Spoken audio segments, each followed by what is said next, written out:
Jo soc Ana Maria Frau, ella és la Natàlia Mota i ell el Matías Pons,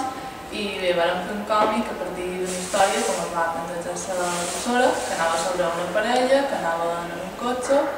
pel vespre i per la carretera hi havia moltes curves. Bé, nosaltres havíem d'acabar aquesta història, com que estava en format de còmic, el vam dibuixar, i bé, nosaltres vam fer que tenien un accident i la dona se moria i ja mostraven una imatge de l'hospital i a la darrera vinyeta se veia que era l'home que estava recordant l'accident. Bé, ja per acabar, quan van tenir el còmic realitzat en paper, van decidir posar-lo en format audiovisual per fer un petit vídeo, una petita introducció que era simplement jo que estava dibuixant, després borrava i amb un efecte especial que era simplement fer un petit procés de retrocés, pareixia tan bé com si quan borres estàs escrivint. El que més era simplement una composició d'imatges i música en so